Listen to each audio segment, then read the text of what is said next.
What's up, mate? Assalamualaikum warahmatullahi wabarakatuh. Welcome back with me, Bil. Jadi, wah, Bil, kenapa lu bawa buku? Oh, kalian pasti bertanya-tanya. Oh, kalau di sini udah kelihatan ya, tapi kagak apa-apa. Jadi hari ini karena kita lagi di iBuild Talk, di mana segmen kita mengundang semua orang-orang yang bisa nge-share banyak hal ke kita, karena pembahasan di iBuild Talk pasti akan daging. Ini kenapa nih bawa buku? Karena hari ini kita kedatangan tamu di iBuild Talk. Itu adalah seorang penulis, akademisi, seorang dekan, Pak Doktor pula. Wah, saya sampai tidak sanggup menyebutkan semuanya. Oke, langsung aja. Di sebelahku udah ada Bapak Doktor Ardianto Tola, MPD. Assalamualaikum, Pak. Waalaikumsalam warahmatullahi wabarakatuh. Oke, nih jadi pasti kalau dari awal pas teman-teman iWillMate lihat buku-buku ini, mereka langsung bertanya-tanya, dengan siapa sih Bil ini berbicara? Walaupun mungkin ya teman-teman sebagian yang ada di sini sudah mengenal Bapak, karena tentunya saya seperti pansos ini jatuhnya, Bapak yang sudah terkenal saya. Oke, nah Pak, mungkin langsung aja kita masuk, karena di iBuild Talk ini juga kita kenalan kan, ciri khasnya kita kenalan dengan orang-orang yang kita undang di sini. Jadi bila penasaran nih setelah melihat beberapa buku ini, ya jadi gimana Pak? Mungkin bisa Bapak perkenalkan diri Bapak ke teman-teman yang ada di sini. Ya. Terima kasih. Assalamualaikum warahmatullahi wabarakatuh. Waalaikumsalam warahmatullahi. Terima kasih saya bisa dihadirkan di dalam podcast yang sangat istimewa ini. Pada hari ini saya bersama Jihan ya, yang pasti sudah dikenal karena sudah banyak yang menontonnya ya. Amin. Oke.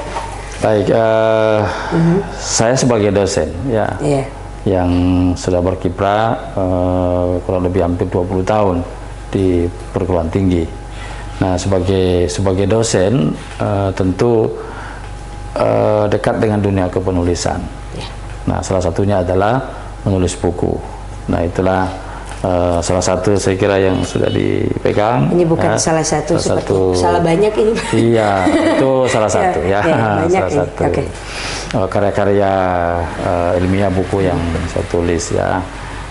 Ini saya lihat ada, ini buku review singkat bahasa Indonesia ya, manajemen bahasa dalam penulisan karya ilmiah. Ini buku yang sering saya gunakan di dalam kegiatan pembelajaran atau perkuliahan di kelas ya. Ini buku tentang sikap bahasa ya. Ini kajian sosiolinguistik ya. Jadi bidang studi pendidikan magister yang saya geluti adalah sosiolinguistik. Oleh karena itu buku yang saya tulis ini juga berhubungan dengan kajian sosiolinguistik ya. Kemudian ini apa lagi? Banyak ya ini. Ini semua ya Pak? Buku kekerasan simbolik ya dalam wacana interaksi kelas. Kekerasan simbolik dalam wacana interaksi kelas ini adalah salah satu buku yang saya tulis dari sebuah hasil penelitian yang saya lakukan di salah satu madrasah di Manado, yang kemudian hasilnya saya tuangkan dalam bentuk buku ya. Ini adalah rekaman interaksi pembelajaran di kelas yang melihat bagaimana bentuk penggunaan bahasa guru di dalam kelas. Oke, ini lagi ada beda nih, budaya. Ya, ini buku tentang budaya ya, salah satu tradisi ya di salah satu etnis di Sulawesi Tenggara. Itu adalah tradisi Katoba ya. Tradisi Katoba pada masyarakat Muna ya, salah satu sub etnis yang ada di Provinsi Sulawesi Tenggara. Ini juga adalah satu buku yang ditulis ya berdasarkan hasil riset, hasil penelitian yang dilakukan dalam penelitian kelompok. Dan ini terakhir Pak, masih dibungkus pula. Iya. Sepertinya keluaran baru ya Pak? Atau? Oh ya, ini cukup lama, ini cuma ada sampelnya saya simpan di rumah ya.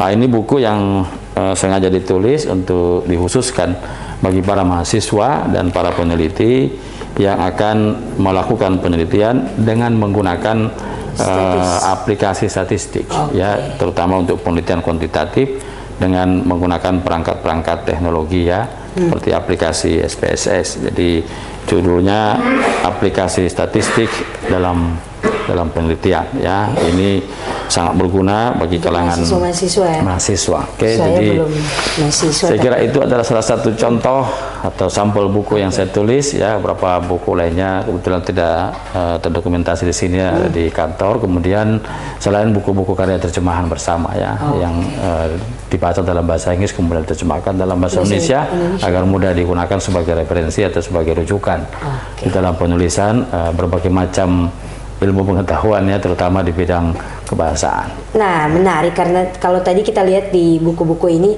itu banyak mengarah ke bahasa-bahasa. Mungkin kita bisa bongkar. Oh iya. Kita kan tadi belum bahas nih, Bapak ini pendidikannya gimana? Iya, Bapak sampai doktor bahkan itu apa sih bidang yang Bapak geluti sebenarnya? Baik, saya menggeluti bidang bahasa memang. Oke. Bidang bahasa sejak pendidikan S1 ya.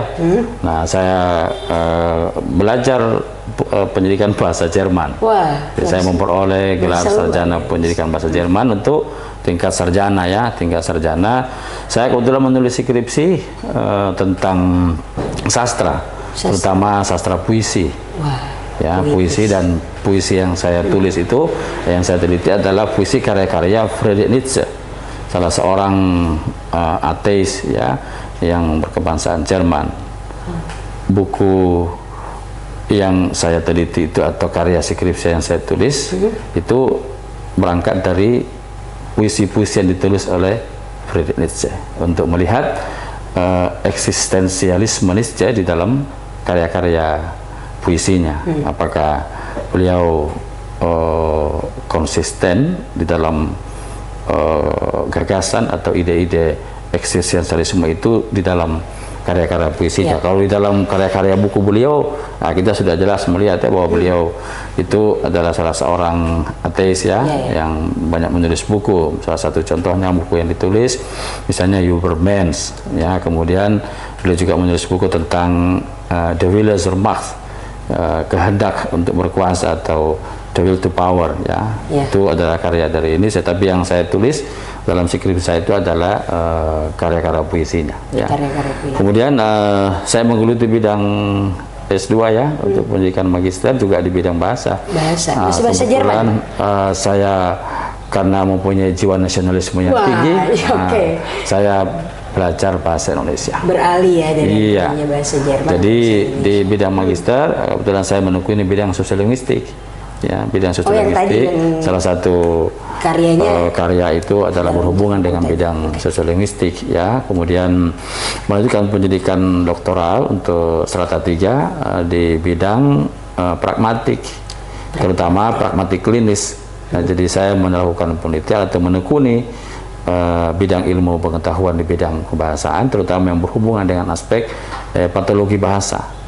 Ya, patologi bahasa seperti kaum tunarungu ya yang menggunakan isyarat di dalam berkomunikasi, dan itu adalah salah satu subjek penelitian saya. Itu penelitian saya untuk memperoleh gelar doktor. Jadi itu kita sebut sebagai bidang pragmatik linguistik ya. Pragmatik linguistik terutama yang berhubungan dengan linguistik klinis. Jadi Anda bisa bayangkan melakukan penelitian pada anak tunarungu ya, termasuk kesulitannya sendiri ya Pak. Ya, salah satu bidang penelitian yang relatif rumit ya, dan itu adalah bidang yang saya tekuni di pendidikan doktoral. Nah, itulah kira-kira jejak pendidikan saya di bidang kebahasaannya, di bidang kebahasaan. Kalau di dalam Adegium Jerman itu ada ya, Jerman menyebut itu die Grenzen meiner Sprache bedeuten die Grenzen meiner Welt. Artinya? Jadi batas bahasaku itu adalah batas duniaku. Oh, batas bahasaku adalah batas duniaku. Jadi kalau Anda ingin menguasai dunia, maka kuasailah bahasa-bahasa. Oke, menarik. Kita sudah ini dari latar belakang pendidikan dan Bapak juga seorang dekan ya di IAIN Manado, dekan di Fakultas Tarbiyah dan Ilmu Keguruan. Selain itu juga tadi kita sudah melihat karya-karya Bapak, dan tadi mendengarnya saya jadi pengen lagi gali lebih dalam nih, dan kita masih akan ngobrol banyak di IBIL Talk kali ini.